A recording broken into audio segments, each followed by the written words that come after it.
And good morning, good Saturday morning. It has been hectic here at in the downstairs studio. It has been hectic and a lot going on, but a big win for the Mountaineers last night against a really good physical football team, and we got a lot to go over this morning. So thank you for getting up and getting here. I know you guys had a long night again. Yeah, excuse me. That's part of it. Long nights after winter worth it. Yeah. And one of the things that we made a really decision last night, if you were at the football game and you understood the effort that these kids put out there last night, every kid that had this on their hat, there was effort that was just unbelievable effort. And we just told these kids, stay home, stay in bed. Yeah. Don't get up at 6 o'clock in the morning to be here today. They need to recover, and because that's 2 weeks of just in a bar fight and just smash mouth football. So big win for the Mountaineers. Big win. Homecoming. Before we start talking about the game, Coach or Jonathan, I know that you guys, Casey, Mr. Connard, they were so impressed with the homecoming last night, and just talk about your homecoming and everything that went on last night. The festivities obviously were, excuse me. And make sure you can hear us, because I just want to make sure that you can hear us. If the one guy, if you can't hear us, that's on your end. Go ahead. No, last night festivities, I think we're just all around done really well. We had the alumni tent, had once again, Coach homecoming there, Coach Brooks. It was great to see him come back and be around, and mingle with everybody, taking pictures and just being present. Can I cut in for just a second?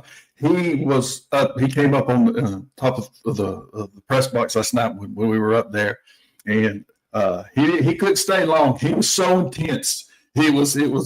I giggled to myself that he was intense. But anyway, throw it back to you. I'm sorry there. No, he just once again all around alumni tent. I thought that was a great call. I really did. And then obviously the homecoming festivities themselves. All the way from the run out with the tunnel and the smoke and the band and the cheerleaders, I thought that was tremendous. Yeah, your band and your cheerleaders are top of the chart, Jonathan. Yeah, no, and that's what I'm saying. Our student section last night was second to none. I said last night, I was trying to get the referee's attention, and he couldn't hear me. And it wasn't for I'm not a quiet individual. I'll say it that way. I can definitely I got a little voice inflection and some sound behind me, and he couldn't hear me, and that was a credit to our student section. I thought everything just top to bottom was really done really well last night, and then obviously getting a win on homecoming, just icing on the cake for us and the community, and everybody was there to support us. Just a big and look, that's a tough physical football team, and your kids really responded well to when you had adversity, and that's the thing that I'm most impressed with. And again, we're going to talk details about the game, but just kind of an overview. Just they're maturing in front of your eyes. Yeah, but I'm gonna say it this way: people got to adjust to us and our physicality. Absolutely, it's not we adjust to them, and that's our mindset. I mean, that's nothing to any opponent we have.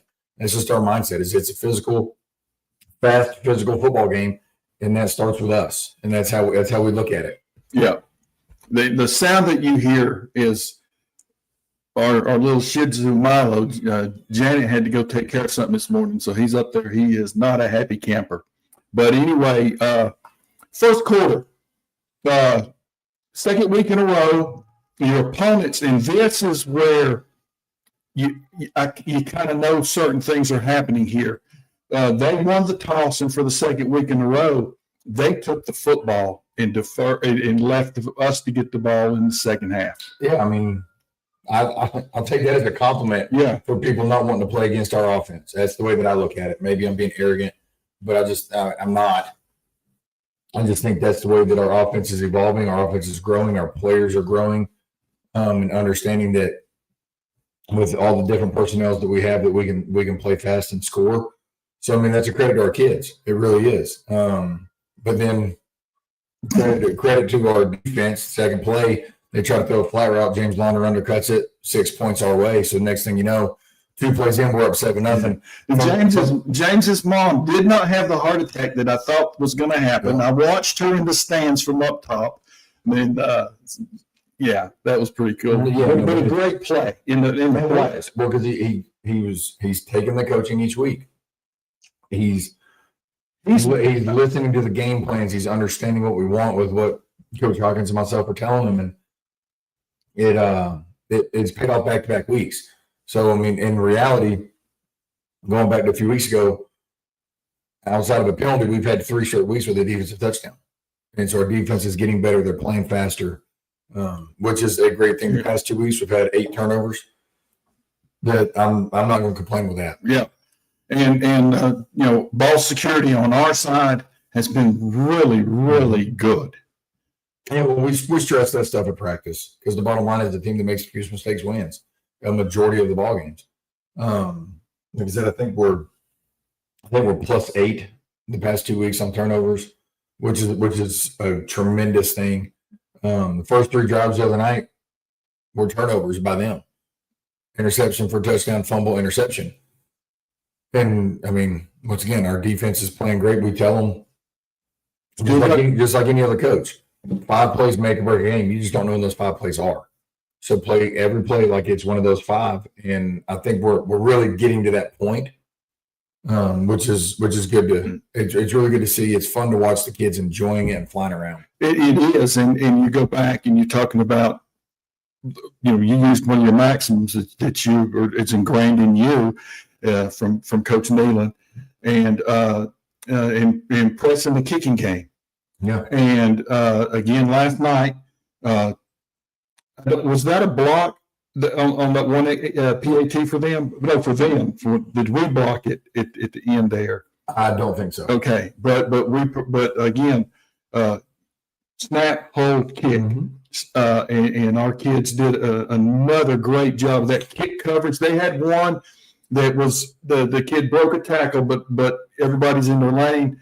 And we had a couple of slobber knocker last night. Yep. And when the ball did not go in the end zone, our kids made plays. And the ball didn't go in the end zone, but the ball was landing inside the 5, which once again is a huge advantage for us. Absolutely, because of hang time.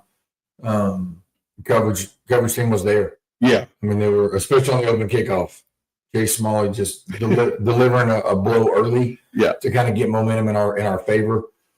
I mean, it's like I said, it's fun to watch the kids fly around and then just enjoying playing football, and that's what I keep stressing to them. Let us overthink as coaches. Let us game plan and do all that. You just play. Yep, because again, for the fans and the folks that have been there, and when I go back and we talk about the scrimmages. Scrimmages don't mean a darn thing. You could, you just, that's teaching moments for you. It's not if we're going to score the most touchdowns and people go, oh God, and that's okay. Mm-hmm. But from the Hendersonville scrimmage until last night, you're watching this group literally grow in front of your eyes. They're getting better each week. And that's as a coach, all you can ask for is the players to give you effort, because you can't coach effort, and continue to grow and try to get better each week. Yeah. And that's what, our staff we've talked about is the, percentage that we're getting better each week. Like where do we think we're at, all that stuff, and or quote unquote, what percentage of 100% are we playing at that game? Effort-wise, coach. Well, no, it's redlined. Yes, and so I'm just saying it's fun to watch them. It is. They're enjoying it. They're flying around. Our kids are supporting each other because unfortunately there's only one ball, right? And that's what it is. I was talking to the Mountaineer last night, and this one it kind of hit me in the face when they asked and said, not one person just showed out offensively, but we had almost 400 yards of offense because we can run the football with multiple guys. We got 4 receivers that can catch at any moment. We got 2 tight ends that can block and run routes at any moment. So that was fun. That's where, and Coach Hawkins has admitted, any defense coordinator that says that's not hard to game plan for is a liar. I agree with that, but I'm not saying that in whatever way. Yeah.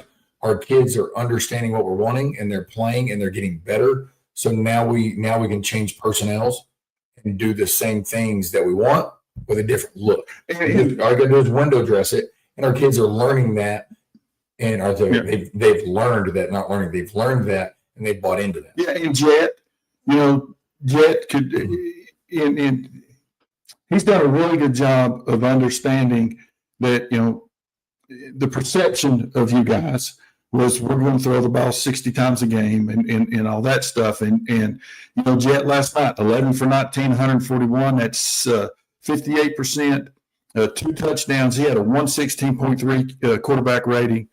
And he's not said one word about, hey, I want to throw it 40 times a night, because that's number one. That kid is, forget football. No. Man, he's the type of kid that you go, man, I want him to date my daughter. He's such a great kid. But you can go on and on. It's not just I understand. I look at our tailbacks. But that's where I'm getting to next. Neither one cares who gets the football. Yep. Last night, quarterback 10 carries. Good Lord, no, Tom Walker 10 carries. We're going to talk about those carries at the end. Jet Bartley 13 carries. Sam Trantham 15 carries.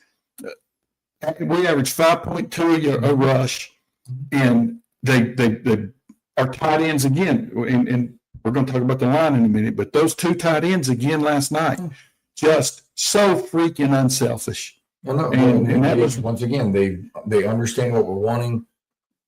They, late in the game, I called a run play. I don't know, in case one. And we had to go back and look at it last night. A 20-play drive to end the game. Yeah, and so yep. But there was a moment on 4th and 1 that the tight end's supposed to block out, right? Yep. His guy. Is that the first fourth? His guy doesn't come out. He's going to now try to insert another loop, and backer comes out, and he kicks out late because he has his eyes on where he's supposed to be. But we hadn't ran that play this week. Is that, like, in the sense of, we've ran the play, but not that version. That's what I guess I'm trying to say.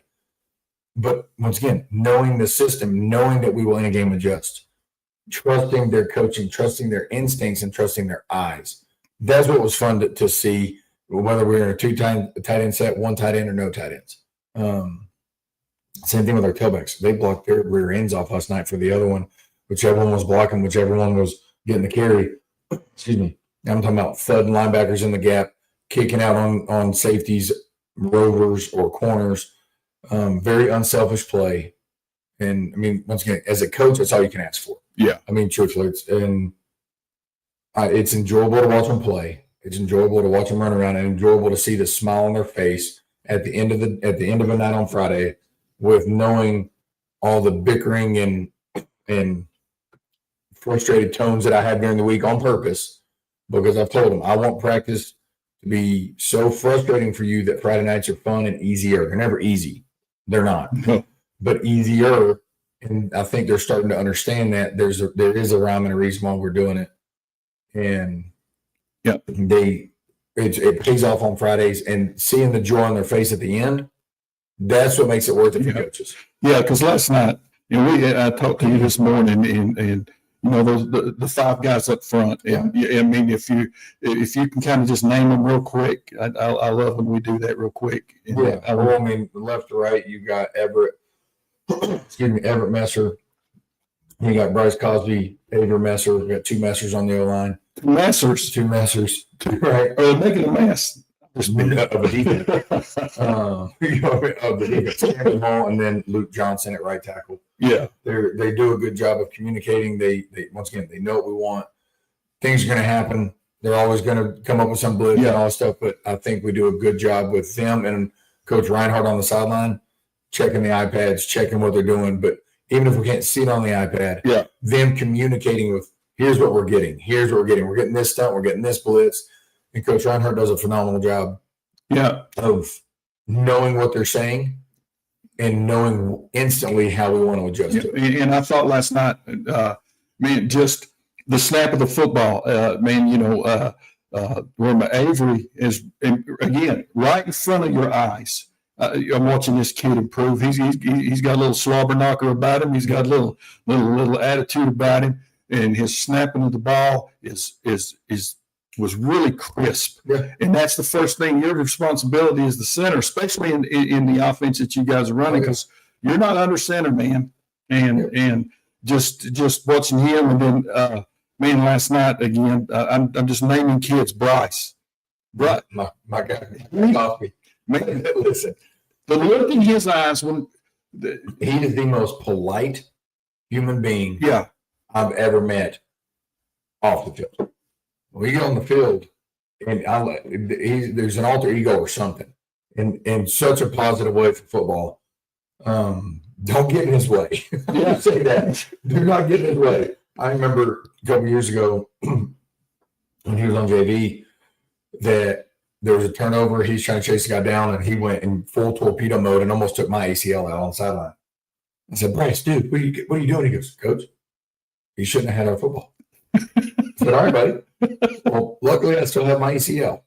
You know, and I'll always remember that moment because he was so to the person. You don't touch our football. We don't give up turnovers, and that's carried over. Now he's a senior and playing really well. Honestly, playing well. Once again, he knows what we want to do. Don't get in his way. Yeah. I mean, and that's the beautiful thing of it. Yeah, and a big play. I'm just kind of, as I'm going down and just kind of going down in the fourth quarter. I mean, in the third quarter, we needed a big first down, and I think we got a motion penalty or something early, so we had to get a first down. It was like 3rd and 8 or 9, and man, Felix on a little dig route. I think it was a dig or was it an out? Man, Felix Lopez, great catch, great run after the catch, and that was really fun to see him. Yeah, it was. No, I know that it was, but I'm talking about Felix. Felix. Yeah, I had to throw my jacket. Yeah, but that's a big play by Felix, and Brandon last night playing drug himself off the field, and went right back in and ran. I could see him. He ran to you or Coach Hawkins and said, "Hey, put me in." Yeah. And our little sophomore in there last night played like a man back there at corner, and he was 1-on-1 with their best dude. Yeah. And they tried like 4 times. I think 4 times. I don't know the number. Yeah, I think it's 4 times that they were going to go, hey, we're going to beat this kid. Yep. And they didn't beat him. No, and once again, understanding the system, trusting themselves, and just playing fast. Let us overanalyze and overthink and over all that stuff as coaches. Just go play. Yep. And once again, I think they did a really good job of that last night. And each week, I think we're getting better at that. Yep. And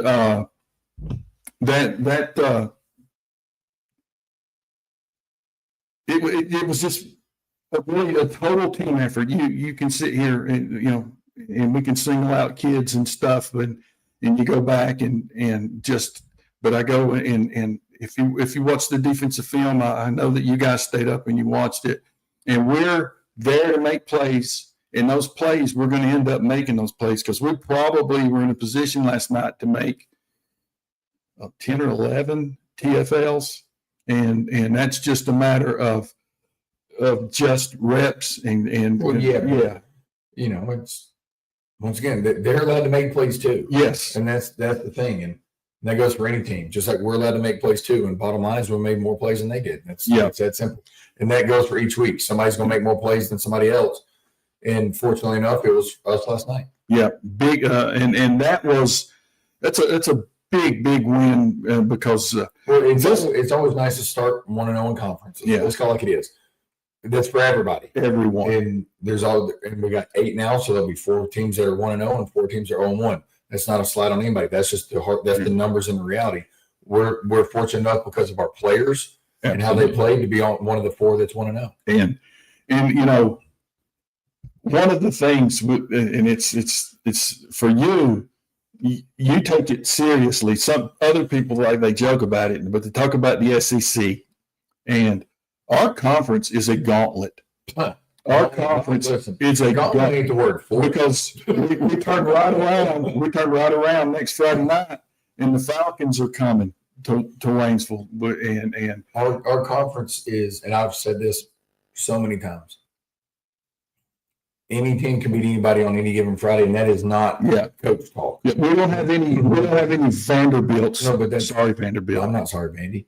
But that's not coach talk. That's the truth. Yes. Any Friday, any team can beat anybody in our conference because it's that evenly matched. It is. And when you add Brevard to the mix, well, that's what, I mean, it just continues to get better. So that's where, excuse me. At the end of the day, I always tell kids, you got 8 seconds. 8 seconds, good, bad, and different. 8 seconds, we got to move on.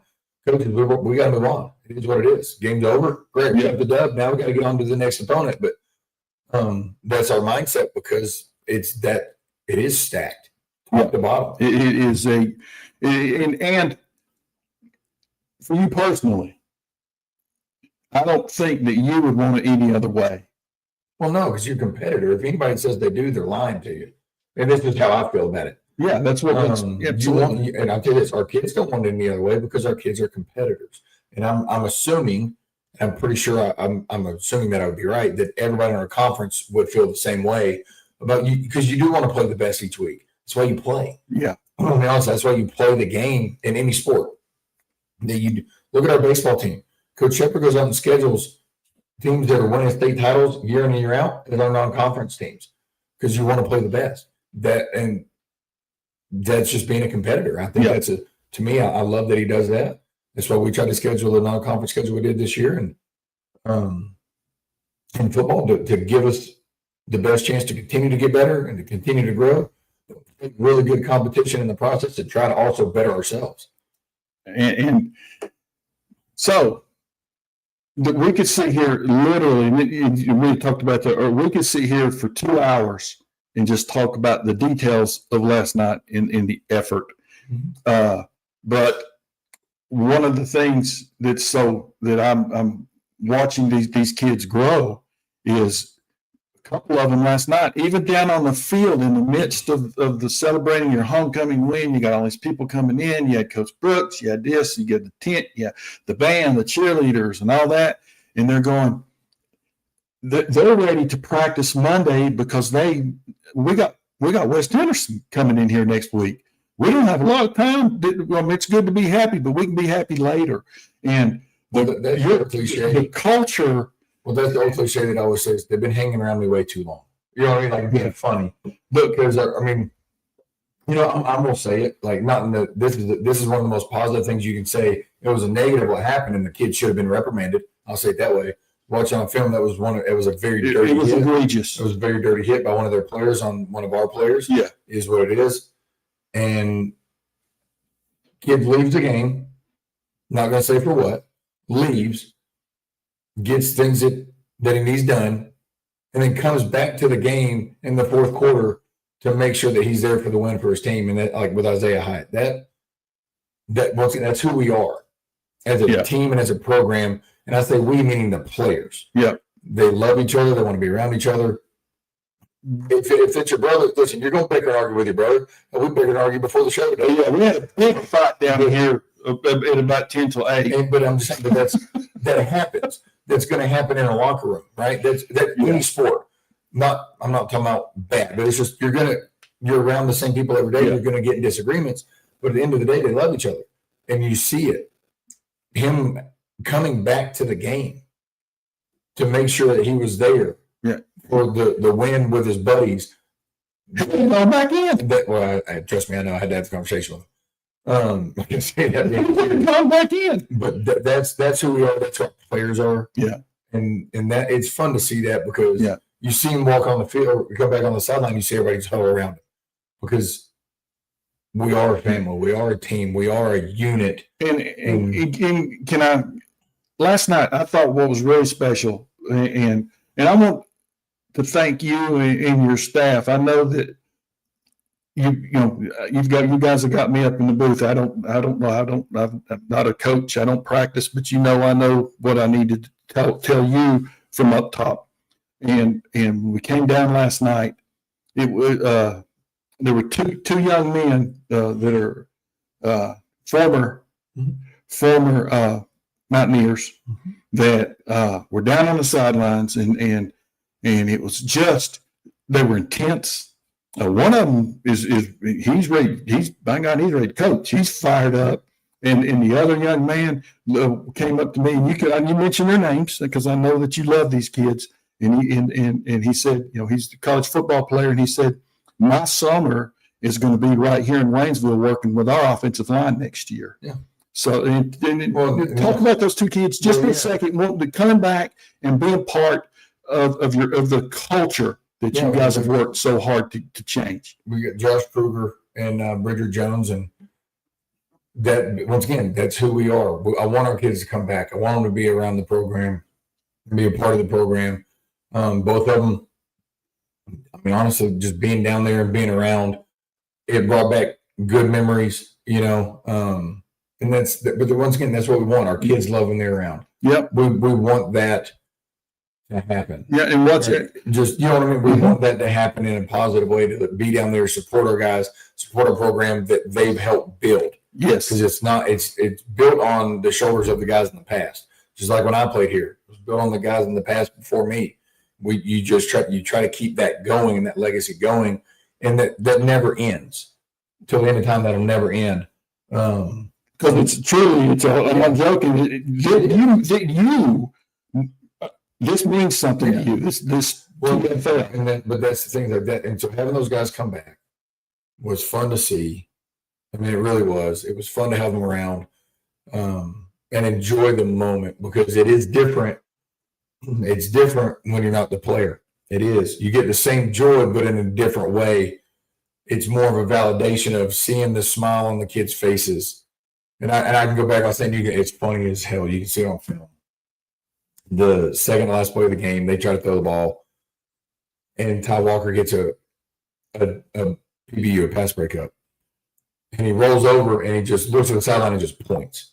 But I didn't even see it on film, and I'm saying that because you see that moment, you see the smile on their faces. You see the last play of the game, Sam Trantham is playing defensive tackle. Say that again. No, because people are listening. I don't want them to pay attention.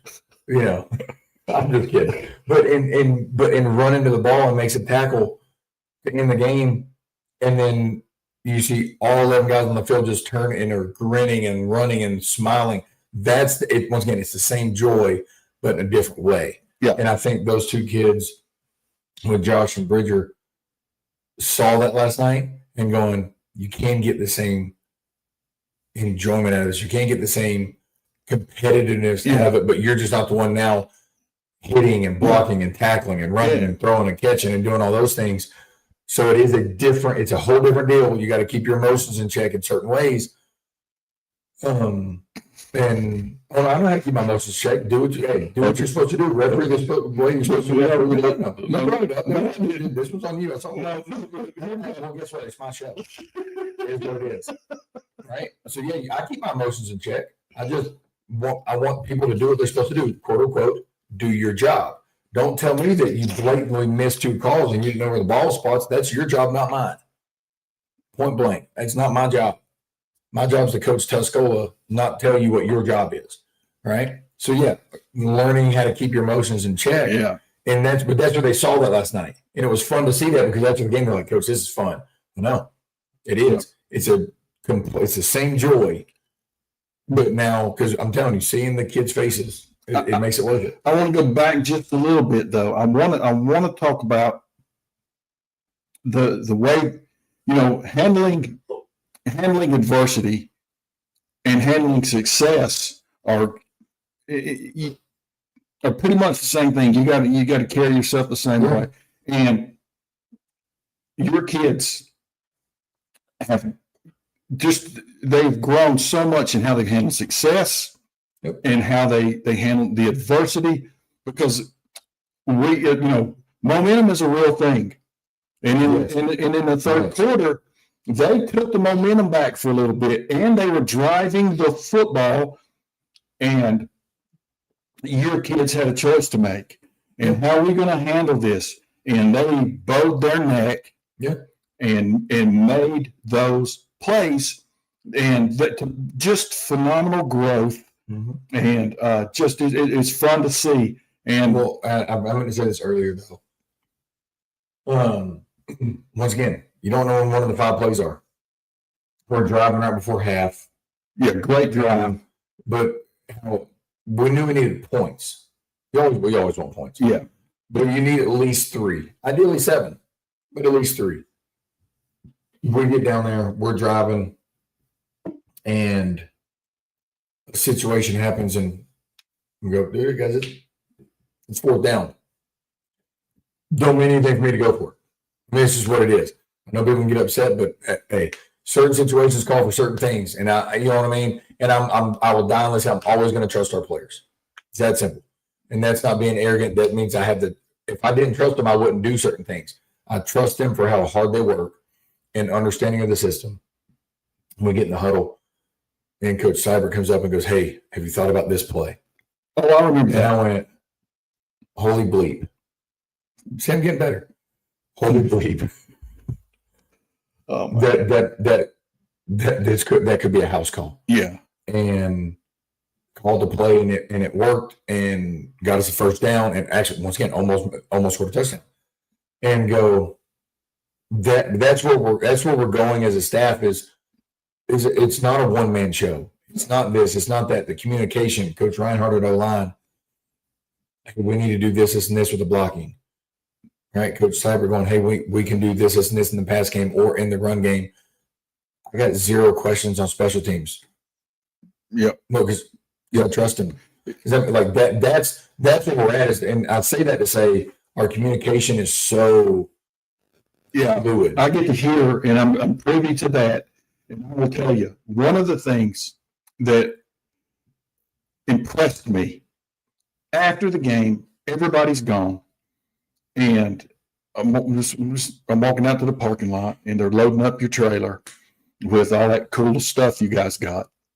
And that's because that's community. That's a community. I'm gonna tell you, but don't worry about buying it. That's all them. But I go out there, and my two guys, the coaches apostrophe S, coaches Monday, and the Mondays, and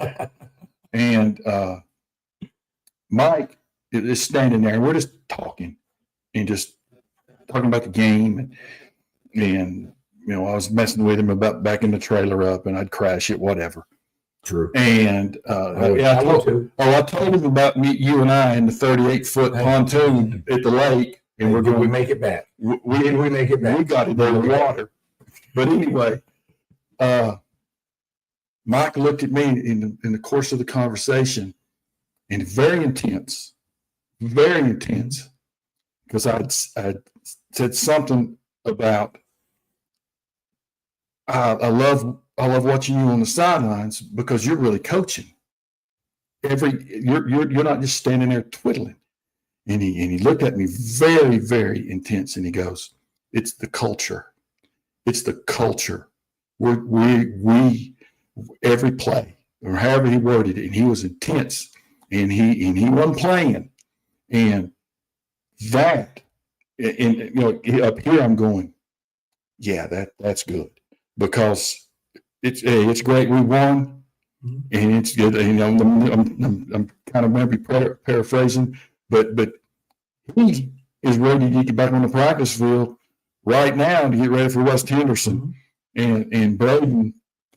I mean, you've got good people around you, and I can't speak highly enough about them and the kids. But now we got to forget about this and move on to West Henderson.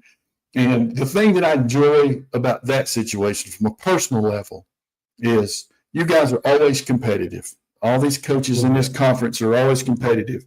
Yeah. But you and Paul have a real. You guys love each other.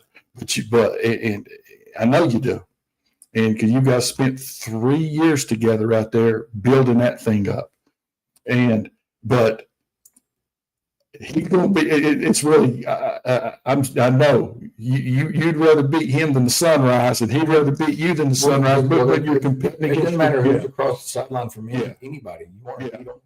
You listen, man. At the end of the day, I'm the most competitive SOB there is. But before the game and after the game, if you're going to our place, which they are, what do you need? We're here to we're supposed to be hospitable. Last night, you guys were off the charts. The whole, I mean, you treated your coaching staffs like I mean, our people that people don't see are amazing. Exactly, but that's what I'm saying. Like once the game starts, I don't care who it is. They shouldn't care who it is, and he does. And after the game, though, we can go shake hands, give each other a hug, and go about our day. So, I know they're going to be ready. It's going to be a battle like any other week. Yep. They're 3-time defending conference champs for a reason.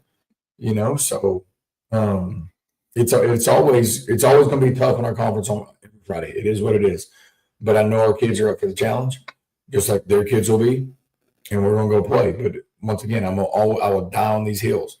I trust our kids. Trust our kids. I'm going to change the subject. I'm changing the subject real quick. Colorado played. I hate Friday. They should not play college football on Friday night. That is just a pure money grab that takes away from local high schools all over this country. But Colorado went last night and got beat again. And I'm not picking on Coach Sanders, but boy, they're in trouble. Colorado's they're not playing good football, and neither is Alabama. So I'm saying, because here's the thing. That brings up a good conversation. I do have to go here in a minute. Yeah, but we're going. But here's what I'm getting at. That brings up a great point. Wins and losses obviously are very, very, very important. But as a coach at any level, what is your main objective? To build better character, build better men, teach about adversity, teach about life. He does that better than anybody in the country. Anybody in the country.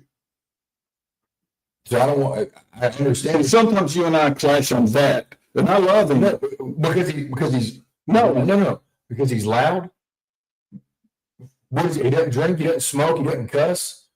What better values to teach to a kid? I'm listening. Does that make sense? What better values to teach to a young man in high school in the transfer portal?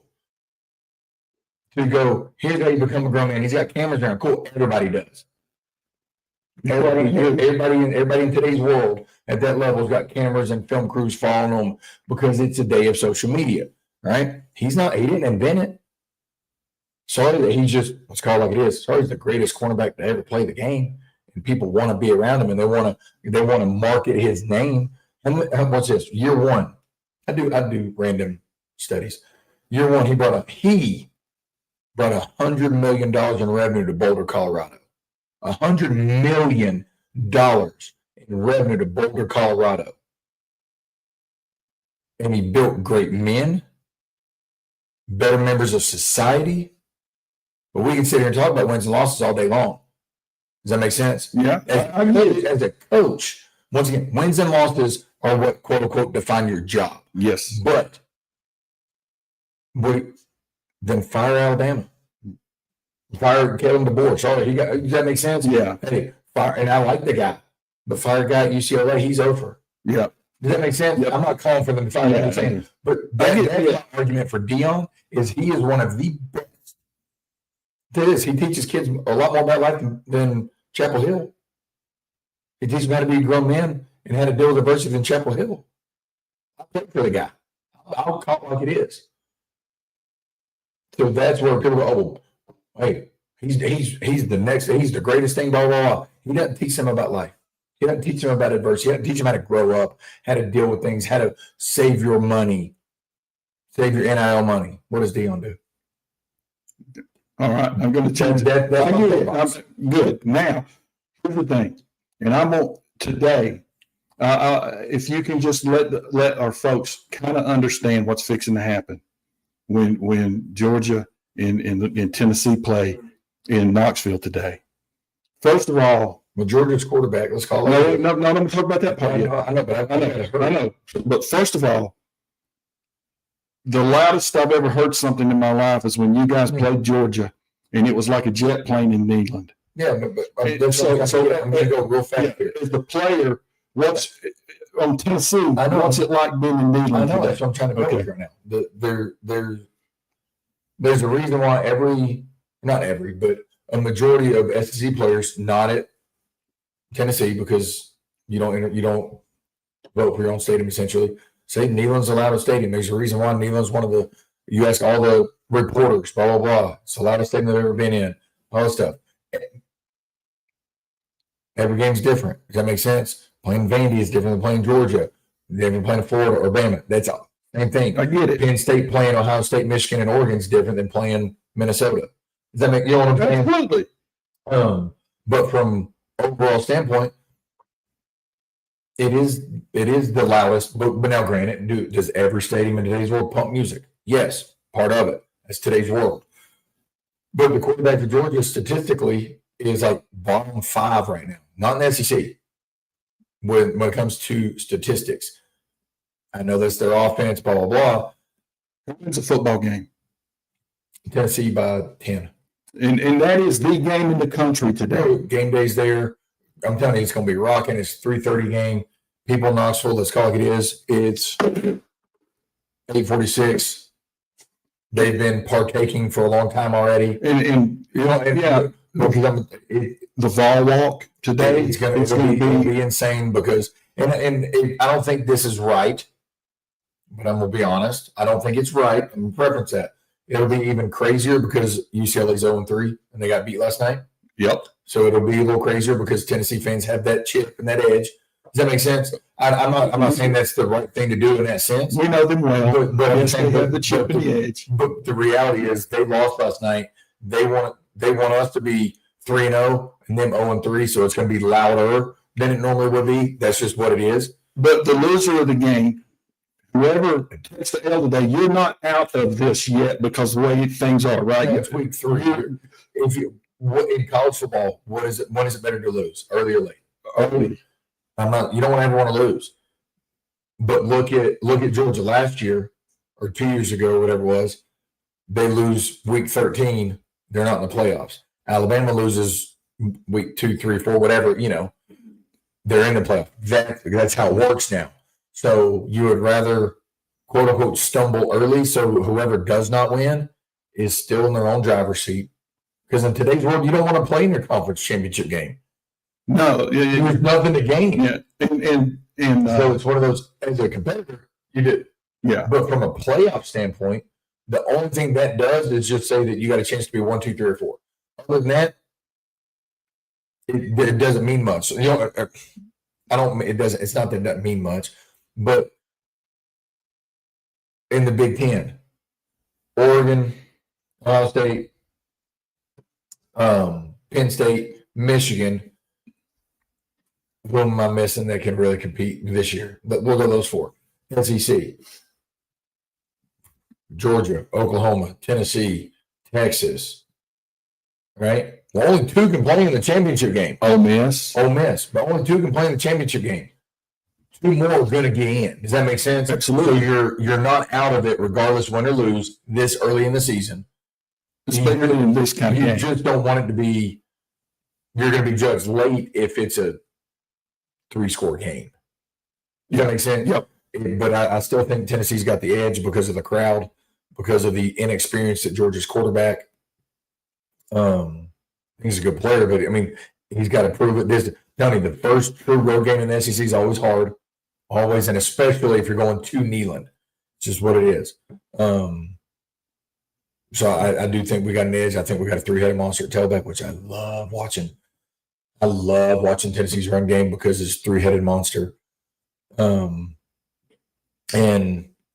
so I'm gonna take a 10-point win. Whoa, 10. Mm-hmm. Okay. I'm feeling it today. You're feeling it. So anyway, I know we're gonna get out of here, but before we go, on to West Henderson. Anything you gotta say? Anything about last night? Our kids played hard. Kids play hard. Homecoming was phenomenal. Thank you to the student section and our band director, Tyler. I think he did great, understanding when to stop, when to play music, keep the intensity going. Just all around atmosphere, phenomenal. Yeah. Players, thank you for just being yourselves, truthfully, and just play ball. We'll do all the behind the scenes, crazy coach stuff. Just go play, let it out. And I think they did a really good job of that last night, understanding. We give them 8 seconds. No matter. They're bad and different. Yeah, I heard you say that last night like 3 times after good plays.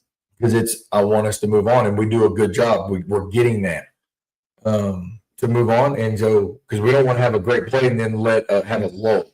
And our players are doing a great job of that. So just all around great performance from the festivities to the game. Now it's on to, and I love it. We're about to have a 3rd straight home game, so I know we'll have a great crowd next week. Yep. Got to fill her up. Yep, and that's happening. Our student section will be loud again. So yeah, thank you to everybody for that. We're ready. We'll get ready for next week. All right, I know you got to get and go get them. And I want to make sure that we go back here and thank our sponsors. And I know that they're going across the screen. I think, Ryan, you've got everything running across the screen with our sponsors. We did some things yesterday. We're going to do some more this evening, spotlighting our platinum sponsors. Sutton and Sons, Ryan and his family. And if you go to look at, you go to Tuscola Football Network and click on their website, I've got there for you. If you can dream it, they've got it. And you will find no bigger supporter of Mountaineer football than that man. He bleeds these colors, and and he loves this program. And he's been in my office. We've sat down and had some really long conversations, just the two of us, early in the morning before most of you are awake, like 3 or 4 times before the season started. And and when you have people that it means that much to, it's not just the winning and losing, and that's a big deal. But his passion for this program is second to none. Second to none. So that's my wife. Let me undo her. Go spend your money down there. It's money well spent. Mountain Oxygen Heath. What can I say about Heath? That he's a basketball coach on the women's side. Everything he does, the things that he does that he doesn't tell anybody about, the time, the effort, the money that he spends, you can't beat it. Caffeine and Chaos with John. I didn't see John last night. I was trying to find him because I like when I'm around him.